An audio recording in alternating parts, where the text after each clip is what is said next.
everybody.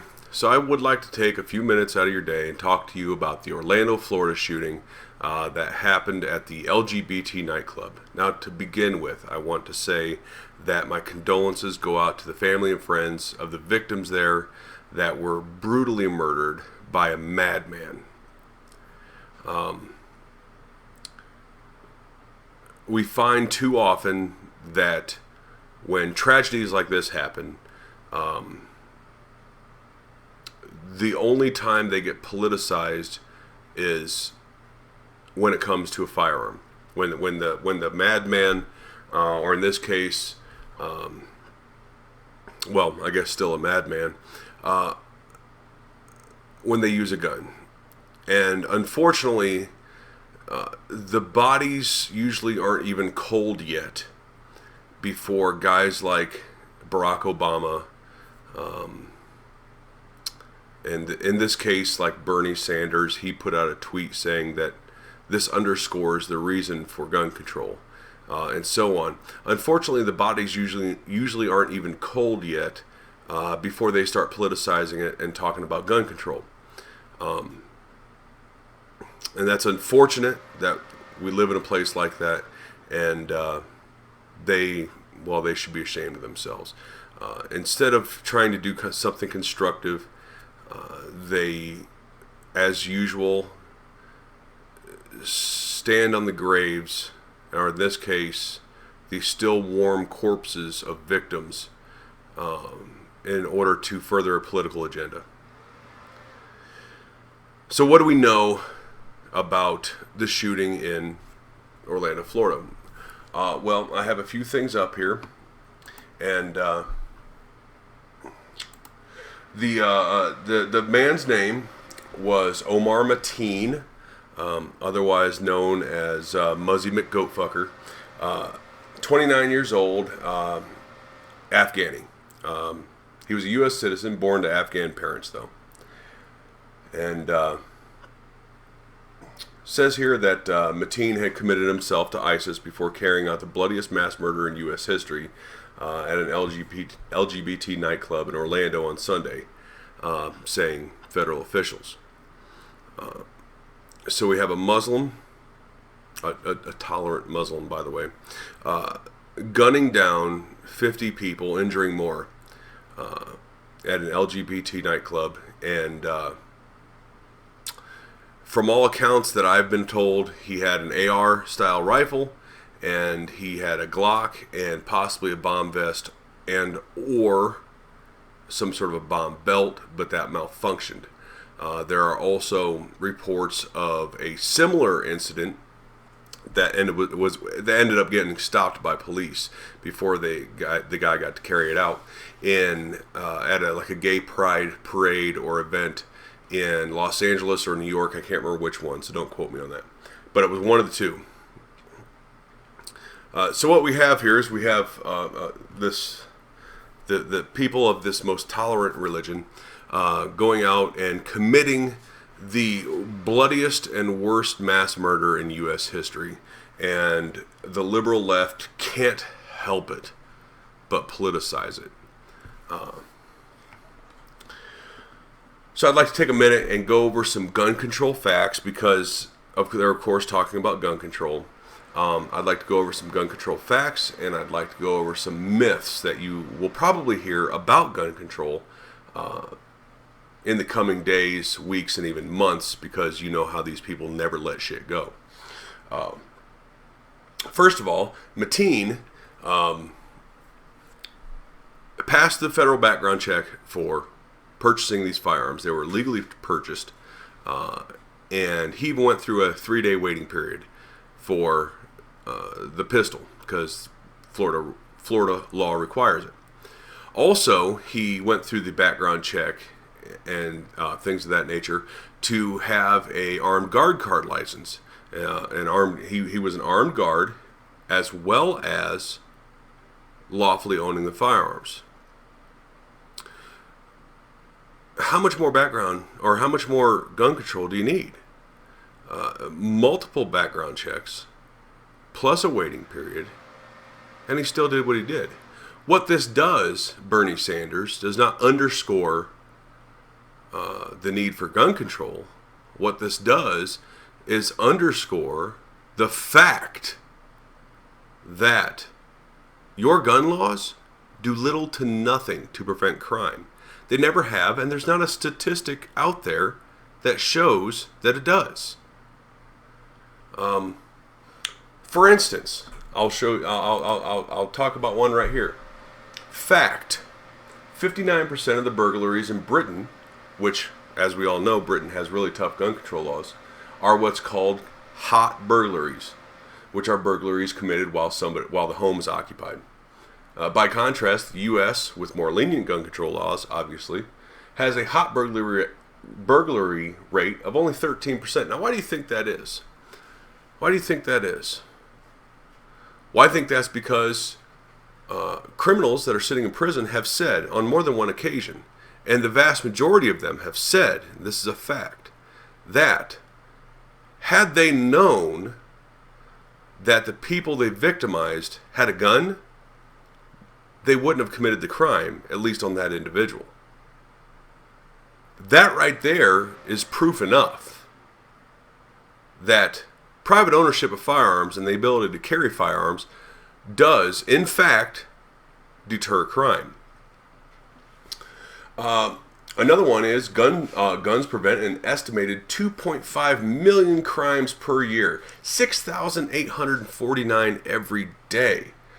Most often the gun is never fired and no blood, including the criminals, is shed. These are facts, people. And I'll put the links to this stuff in the video description so you can see it for yourself. Property crime rates are dropping, especially burglaries, as shown in this particular chart. Every year, 400,000 life-threatening violent crimes are prevented using firearms. 60% of convicted felons admitted that they avoided committing crimes when they knew the victim was armed. 60%! 40% of convicted felons admitted that they avoided committing crimes when they thought the victim might be armed. So just the very thought that a person might be armed stopped 40% of those criminals. That's a huge number. 26% of all retail businesses report keeping a gun on the premises for crime control. Washington, D.C. has essentially banned gun ownership since 1976 and has a murder rate of 56.9 per 100,000. By contrast, the entirety of the United States is about 3.0 to 3.3 per 100,000, by the way. 56.9 per 100,000. And then across the river in Arlington, Virginia, gun ownership is less restricted, and there the murder rate is just 1.6 per 100,000. Let that sink in. All the places, and this drum has been beat to death, but all these places that have really strict gun control are super violent places with high homicide rates. Why do you think that is? So going over to another website, gun registration is completely ineffective and costly. Gun registration has been tried in many countries and has proven to be a costly failure in every single one of them. Criminals simply smuggle guns in or acquire them illegally without registering them. Canada just repealed their failed long gun registry, noting that it cost almost $1 billion while offering no significant reduction in crime or suicide.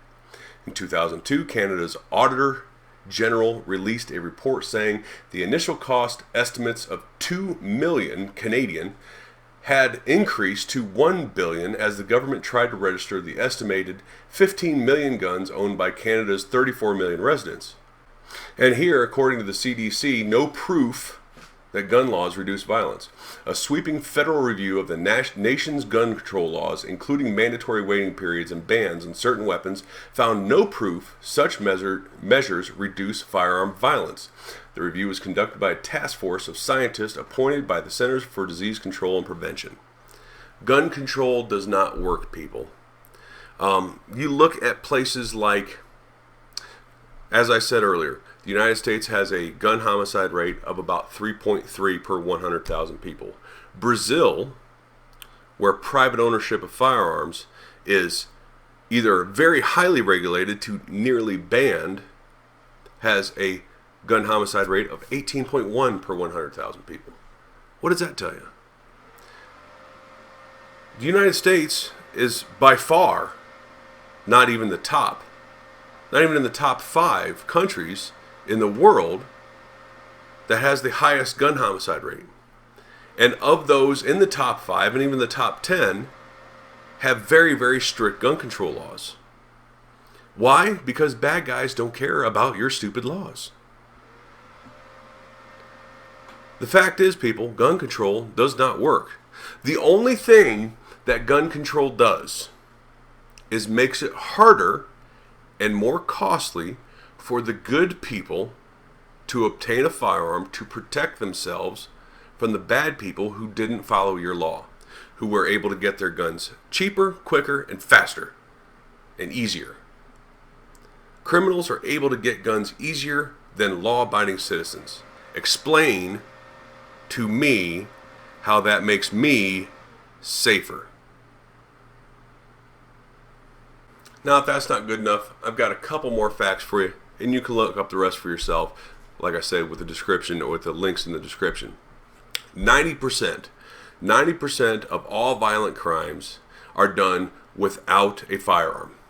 And of the 10% left over of that, 83% of that 10% are violent crimes committed without a firearm being pulled or used in the commission of a crime, but the guy has a gun on him.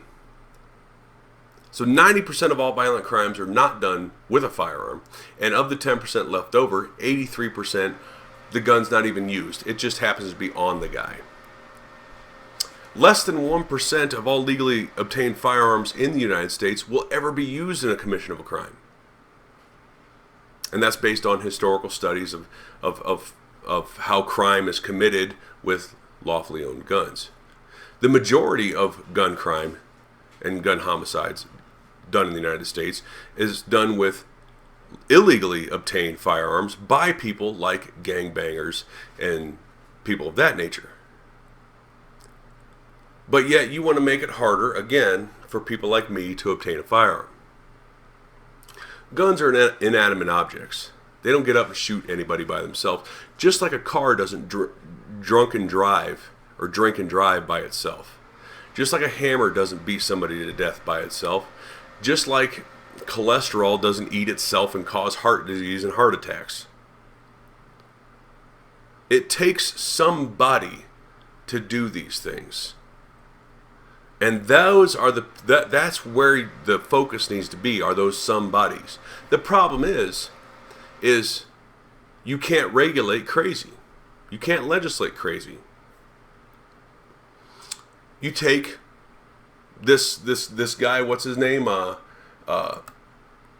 Mateen, aka Muzzy McGoatfucker. Almost no criminal record. Like zero to be concerned about, other than profiling him. But he decided to go do this stuff. And I've heard people say, well, you didn't do anything bad yet, but we should not let you have guns because you might do something bad. That is the most insane argument I've ever heard in my life, and I've heard it 3 or 4 times already this morning. Or today. That we need to pre-crime you. That we need to sit there and say, we're going to infringe on your rights and your ability to defend yourself because someday, maybe, possibly, by some stretch of the imagination, you might do something bad with that gun, maybe. But of course, we have no proof of that, so we're just going to go ahead and take them away from you. Leaving you defenseless, by the way. It's insane to me. So that's all I got for you. There's a whole lot of information, whole lot of information I did not cover, but I'm not making this video like an hour or an hour and a half long. So check it out. I'm going to put links in the description, and thanks for listening.